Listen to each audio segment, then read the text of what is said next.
Não vale matar nem explorar os animais. O lance é comer sem peso na consciência. Conheça um pouco mais sobre o veganismo. E o poder da bike na contramão do trânsito intenso, do estresse e da poluição. E ainda motos estilosas que ganham adeptos movidos por paixão. E os desafios de quem escolhe viajar com apenas uma mochila para voltar com a bagagem cheia de histórias. E o Interface de hoje é sobre estilos de vida alternativos. Siga com a gente!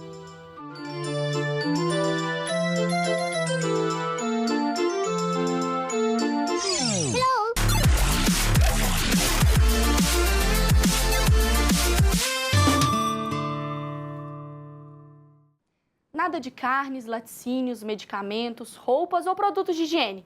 Tudo que é feito com exploração animal está fora de cogitação para os veganos. E um estilo de vida assim, Mariana, exige muita disciplina e esbarra em inúmeros desafios. E um deles, o preconceito, que é nutrido por mitos sobre o veganismo.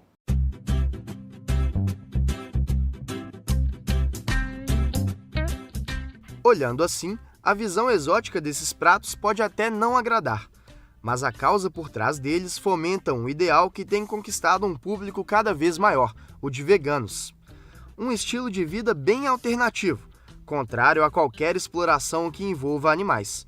E para além da alimentação, o movimento ganha força em outras vertentes, buscando, acima de tudo, formar consumidores mais responsáveis. O veganismo, a gente tem notícias, que ele surge com os novos movimentos sociais, mais ou menos por volta da década de 60, final dos anos 60, início dos anos 70, com uma nova postura e compreensão do mundo. É lógico que no veganismo a gente tem diferentes partes, diferentes ideias. Então tem um veganismo mais ético, que está bem inserido nessa questão da exploração animal, passando por várias outras etapas. Tem o veganismo que é só dentro dessa concepção da dieta e não consumo dos derivados em geral. O veganismo tem sido reconhecido mais amplamente no aspecto das dietas e no campo da culinária. Em meio à cultura dos fast foods e dos produtos artificiais, evitar os derivados de animais pode parecer um ato de extremismo. Mas os adeptos desse estilo parecem satisfeitos com a escolha e usam a própria experiência para evitar que os estereótipos sobre o movimento sejam alimentados. O primeiro, estereótipo, talvez a pergunta que eu mais receba, é a questão das vitaminas. Lília, sua vitamina B12 e as proteínas, você vai ficar fraca, você vai morrer, essa alimentação não serve. O que eu sinto que é totalmente infundado, Muita gente faz essa pergunta sobre as vitaminas, como eu tenho um controle médico muito forte, eu nunca tive problema com isso, Na verdade, a gente sabe que as proteínas são formadas por aminoácidos e que a gente consegue fontes de proteínas de vegetais. Então a gente consegue proteína vindo da ervilha, vindo da batata, vindo do arroz. E o comércio de alimentos vem se adaptando rapidamente ao perfil desse consumidor. Com a variedade de produtos disponíveis no mercado, não faltam opções para montar uma dieta totalmente vegana. Era a mercearia dos meus pais, só que eu já sou vegana há 2 anos. E desde o momento que eles abriram, eles tinham a parte de embutidos lá atrás e eu nem entrava comecei a falar um monte na cabeça deles. Não só pela questão da saúde, mas por toda a filosofia vegana, E aí depois de tanto que eu falei na cabeça deles, aí eles aderiram em janeiro à transição e em dezembro eu comecei a apresentar para eles, olha que embutidos vegetais legais, olha que legal esse presunto vegetal. Eles começaram a gostar, aí em janeiro eles trouxeram para cá todos os embutidos que eu fazia lá em casa e montaram um açougue vegano. Salame, presunto, linguiça, salsicha, rosbife. Pode até parecer, mas esses não são os ingredientes de um churrasco tradicional. As carnes vegetais têm sido as principais estrelas do mercado vegano, que cresce aproximadamente 40% ao ano, segundo empresários do setor. O aumento da tendência tem sido motivo de festa para os estabelecimentos especializados nos produtos veganos. E para a alegria dos veganos, essa alimentação diferenciada pode ser simples e barata. Quando você faz uma coisa do zero em casa, e tem gente que acha que isso demora muito tempo, mas na verdade é só uma questão de organização mesmo, aquilo acaba saindo muito barato. Então, a média de supermercado lá em casa por semana dá uns R$20, né?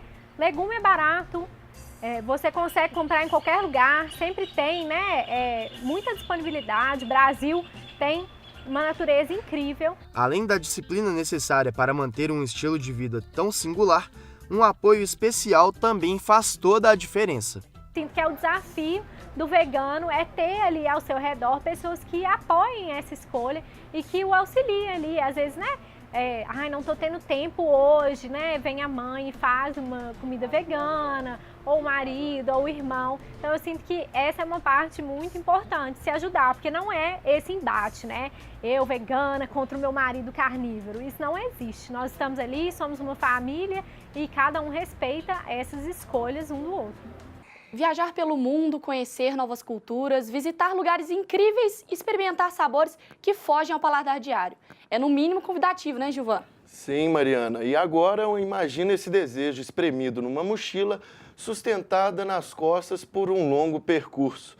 Entre o peso da bagagem e a leveza da aventura, os nossos entrevistados de hoje, Celso Lamounier e Ana Carolina Mairink, fizeram um mochilão e conta pra gente um pouco desse tipo de viagem, por quais cidades vocês passaram, por quais países. Conta pra gente um pouco, sejam bem-vindos ao Interface. Obrigado. Eu cheguei a fazer... Meu mochilão foi dividido em 3 períodos, porque eu não fiz tudo junto, mas no total pode somar em 9 países. Eu fiz um mochilão por 8 países, todos seguidos mesmo, foi um mochilão só. E em alguns países eu pude passar por mais cidades, mas foi isso. E Celso, queria saber se existe algum tipo de preparo físico, você preparou de saúde, como que foi o pré? Então, eu fui com 5 amigos e a gente teve essa preocupação, sim, de tentar melhorar o preparo físico para viajar, porque a gente ia ter que andar muito com mochila pesada nas costas, mas acaba que a correria do dia a dia dificulta um pouco. Então, a gente não conseguiu preparar tanto quanto a gente queria nesse quesito, mas tentamos. E quais meios de transporte vocês utilizaram nas viagens? Tanto para se locomover entre as cidades, quanto para chegar, né, no destino? Então, eu sempre ia pelo meio de transporte mais em conta. Então, a gente pegou trem, pegou ônibus, avião em alguns casos, andava muito a pé mesmo. E foi basicamente isso, foi bem variado. E a Carol foi para Marrocos também, que é uma diferença cultural enorme. Você passou, você se preparou, como que foi? Foi. Eu fiquei com muito medo, porque é um país com uma cultura totalmente diferente, são árabes e tudo, e tem uma cultura muito machista. E eu fiquei com medo porque eu fui no verão e eu queria usar short, queria usar uma coisa mais tranquila, porque iria estar muito calmo. Meio brasileira, né? E aí eu perguntei a uma amiga que já tinha ido sobre como que seria usar shorts, usar uma coisa mais que não é da cultura deles, porque as mulheres lá sempre usam burca e tudo. E aí ela me falou que é tranquilo porque eu não faço parte da cultura deles. Então eu sou uma mulher, mas eu sou uma mulher que não faz parte daquela sociedade em si. Então eu seria respeitada por ser turista. Mas ainda assim, por ser mulher e estar vestida de uma forma que eles não estão acostumados, você se sente, sabe? Chama um pouco de atenção, né? Isso, você fica acanhada, é estranho. Você vê que todo mundo olha demais, mas é um choque cultural, mas é uma coisa legal, sabe? De se ver. E por que vocês escolheram esse tipo de viagem? O que ele tem de diferente nos pacotes oferecidos por agências de turismo, por exemplo? Eu acho que é muito diferente você fazer uma viagem onde você tem uma liberdade muito grande, você pode acabar mudando algum destino de última hora. Você passa alguns perrengues que eu acho que ainda não é mais legal de você aprender, de você ganhar uma vivência com isso. Então, é bem diferente de uma viagem planejada. Celso, você tem alguma história interessante para contar? Você também, Carol? Olha, muitas histórias, porque a gente passou bastante tempo viajando, mas falando um pouco sobre o choque cultural, é muito comum no leste europeu pouca gente falar inglês. Então, em alguns casos, por exemplo, eu fui num restaurante que era perto do lugar onde eu estava hospedado e lá não tinha ninguém que falava inglês. E as letras eram muito diferentes, porque eu estava em Budapeste e as letras não tem nada a ver o idioma com o português, nem com o inglês. Então, era muito difícil da gente fazer um pedido. E eu sei que, com certeza, eles devem ter passado por muita aventura. O que vocês trouxeram de mais importante, assim, na bagagem dessa viagem? As diferenças. Você cresce muito, a gente... Brasileiro tem uma coisa muito louca de pensar que a gente é muito... Nossa, somos bem baixos, né? Somos uma cultura muito ruim, tudo. Igual eu fui em Marrocos. Tem muita... É muito diferente, é muito mais pobre do que a gente vê aqui no Brasil e reclama. A cidade em si, quando eu estava em Marrakech, a cidade tem um cheiro característico muito ruim por causa da falta de higiene mesmo. O trânsito, a galera pensa naquele trânsito da Índia todo bagunçado. Em Marrocos não é muito diferente.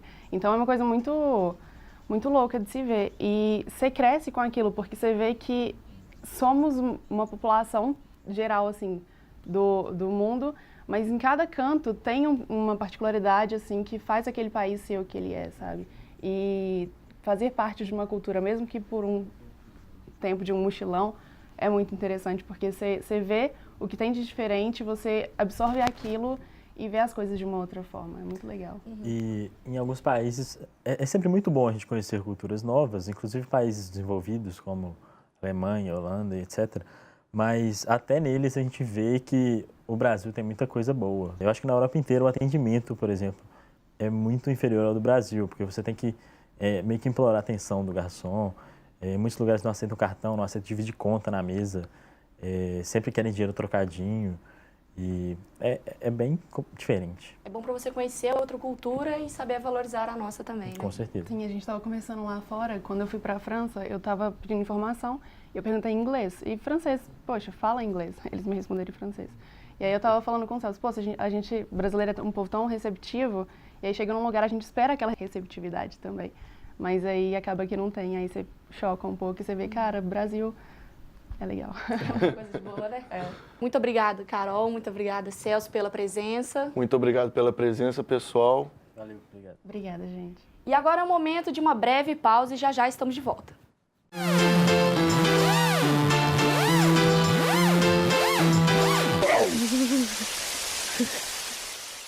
Oi, meu nome é Cacau Souza Cruz.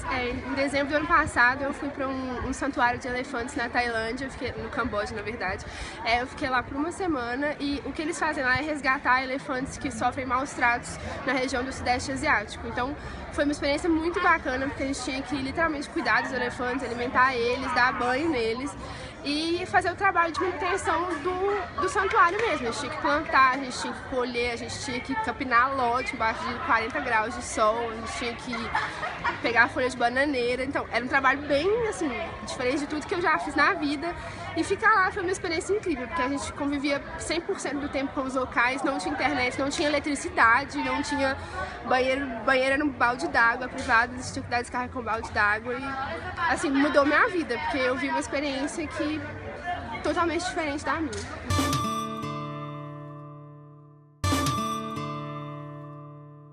Pode ser estrada, rua ou avenida.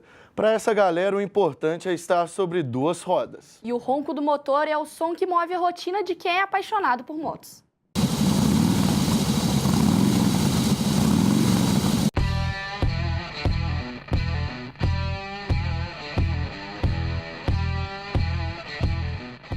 Não é difícil reconhecê-los. O som do motor ressoa nos trajes característicos. Os acessórios tornam-se parte do vestuário diário. Realmente, eles chamam a atenção. Normalmente, do motociclista, em qualquer lugar que vá, não adianta. A gente está usando uma pulseira da Harley, é um boné da Harley, é a camisa da Harley, é o colete, é a jaqueta, qualquer coisa que tem a Harley Davidson. Se ela entra no sangue, o negócio é complicado.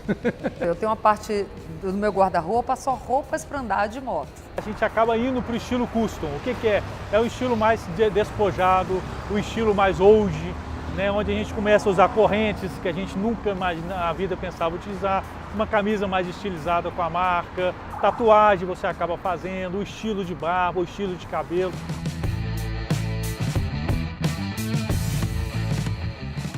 Muito mais do que um consumo, ter uma moto dessas pode conduzir o seu estilo de vida. Você compra o mundo, você não compra a moto. A moto, na verdade, é um artifício para você passar a ter esses amigos, né, esse companheirismo, né, essa agregação que a Harley proporciona Então, quando compra, acaba no fim de semana, nós temos o café da manhã com vários motociclistas aqui vindo da Harley Davidson, então acaba trazendo a esposa. Aí o filho fica louco, a filha também, e vem também, vem as crianças, vem os jovens, e aqui vira realmente uma família, entendeu? Dentro disso, por isso é que tudo muda na vida da gente.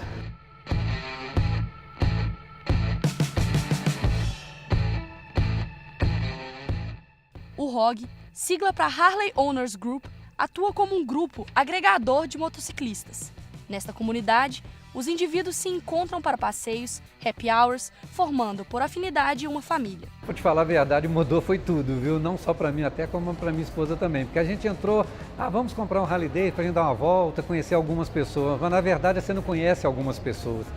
Você vira uma família tão grande, quer dizer, as amizades enormes que eu tenho hoje, tudo é em função da minha moto e da Harley Davidson. Isso agrega a família, porque nos passeios de moto, mesmo sendo moto para uma ou duas pessoas, né, a família vai junto. Então a esposa vai junto, a filha, o meu pai já andou de moto comigo nos passeios de grupo, então a gente acaba levando a família a participar desse convívio. Para quem vê de fora pode parecer estranho ou até mesmo loucura, mas a paixão por duas rodas cria laços e uma relação de gratidão. É interessante porque eu tenho ciúme dela. É quase como minha filhinha, sabe? Eu não tenho ciúme de muita coisa, minhas coisas são assim, mas da minha moto eu tenho ciúme. Tem amigos nossos que abriu uma porta na sala de estar. A moto fica lá dentro, ela não fica na garagem. Ele cuida dela ali, ele vê a televisão com ela do lado. Parece absurdo uma coisa dela, mas não é. Minha parceira, eu e ela somos uma só. E é o que eu sinto quando eu estou na estrada pilotando, que eu junto a perna nela, que eu sinto o tanque ali, eu e ela somos uma só. É como que eu estivesse me integrando a ela. É preciso desmistificar e tirar o preconceito da condução. A rota apresentada por eles é a de se reinventar e acelerar em direção à liberdade. Isso é uma coisa meio que vendida pelo cinema, né? Aquelas gangues de motociclista americano e tal. Aquela coisa da gangue de motociclistas, não, eu acho que é a coisa bem separada, é cinema. A moto, para mim, é um sonho que foi realizado, né? É uma oportunidade que eu tenho de, como é que eu vou dizer, de estar sendo eu mesmo, de uma forma mais livre, sabe, sem quebrando os paradigmas de que com a idade, né, eu tenho uma idade um pouco, não sou tão novo, mas que a gente tem a oportunidade e tempo de fazer o que a gente quer.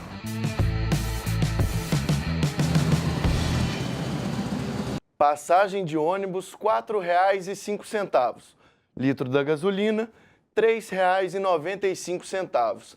Andar de bike, Mariana, sai quase de graça. Pois é, Gilvan. E na era da sustentabilidade, personalizar as bicicletas tem alimentado a consciência ecológica, somando adeptos diferenciados.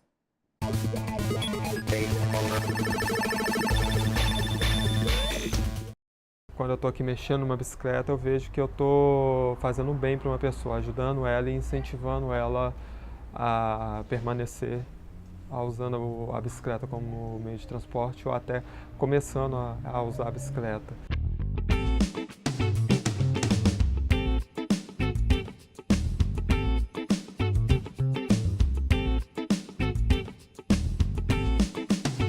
Eu uso a bicicleta como meio de transporte desde 2012. 2012? Desde 2012, então eu venho optando mais em resolver tudo de bicicleta. Nossa. E aí com o tempo, né, eu venho intensificando mais, então 2012 ainda foi muito forte porque eu trabalhava fora, né? Então era todo dia mesmo. Então eu acordava de manhã, montava na bicicleta, ia pro trabalho, voltava à tarde. O principal motivo assim, que eu opto pela utilização da bicicleta é o custo do transporte. Então assim, o transporte público hoje está muito caro, manter um carro também é muito caro. Então eu optei pela bicicleta que além de ajudar no meu condicionamento físico, que acaba sendo mais alto do que a média das pessoas,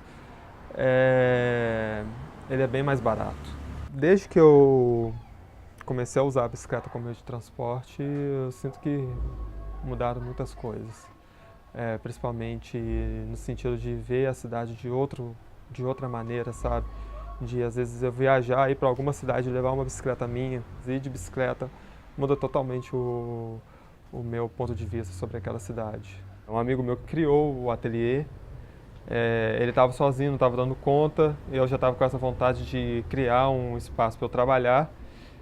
E aí juntou eu e mais 3 amigos e a gente entrou em sociedade com esse amigo meu que tinha aberto. Aí eu comecei a trabalhar mais profissionalmente mesmo, restaurando e criando bicicletas. Primeiro eu converso bastante com o cliente. Eu sento, converso bastante para ver qual que é o estilo de bicicleta que ele precisa. E ali, em cima da conversa que eu vou tendo com ele, a gente vai traçando ali a bicicleta, construindo a bicicleta, até eu chegar num conceito próprio para aquela pessoa. Bom, eu acho que o ateliê ele ajuda a difundir o ciclismo mais pelo fato de que eu faço bicicletas bonitas. Isso chama a atenção do pessoal, então as pessoas veem a bicicleta, gostam e me procuram para fazer as bicicletas personalizadas. Nós já temos leis de trânsito bem abrangentes sobre o uso da bicicleta. Então eu acho que está precisando mais ter a conscientização do motorista mesmo. Belo Horizonte não é uma cidade para bicicleta porque tem muito morro. Não, hoje nós temos bicicletas existem marchas de bicicleta, né? Marcha, então não é um empecilho hoje mais esse número de morro. A bicicleta se adapta bem às situações. Quando eu estou em cima da bicicleta, o que eu sinto é liberdade. Sensação de que eu estou explorando o meio de ambiente onde eu moro de outra maneira. Uma maneira mais humana.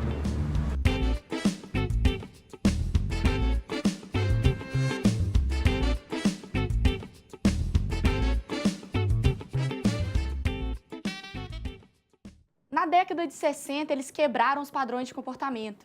Implantaram um novo estilo de vida, desapegados de bens materiais, movido a músicas, mas engajados na luta política. Os hippies, batizados da geração Paz e Amor, fizeram história em uma época de contestações. E passadas tantas décadas, os ideais parecem os mesmos, assim como a forma de levar a vida.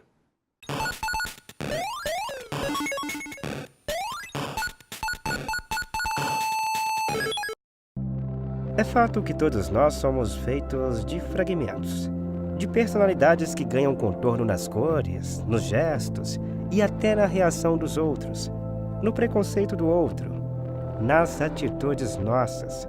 E o jeito de se vestir pode ser um grande retrato disso, em que o estilo das roupas, por exemplo, guarda corpos onde as almas anseiam o paraíso em terra mesmo, numa espécie de religião fora da religião, no mundo sem barreiras físicas para uma tribo de ideais definidos, para quem o corpo poderia mover-se à base de drogas que não alimentavam a violência, e sim permitiam a viagem de domínio à consciência. Consciência essa que, apesar de julgada pelo corpo despojado, moveu lutas de ampliação dos direitos civis e fim das guerras nos anos 60, quando esses jovens contestadores contestavam a sociedade na tentativa de reinventar outra. Um sonho grande demais para quem a imagem retratava um desleixo, ou seria simplicidade? Solidariedade? Vai do olhar, vai do conceito quando abolido o pré. Se bem que uma imagem vale mais do que 1000 palavras, mas às vezes é o caso de ouvir as palavras de quem a imagem você não faz questão. Rotular de desordeiros só pela aparência é jogar para a margem a soma da diferença que realmente promove uma sociedade, que pode enaltecer o desapego para frear o capitalismo, que pode esvaziar o luxo para enxergar a natureza. Os hippies de agora certamente não são os mesmos dos anos 60, mas o olhar opressor de quem está de fora atravessou essas décadas com o mesmo potencial discriminador.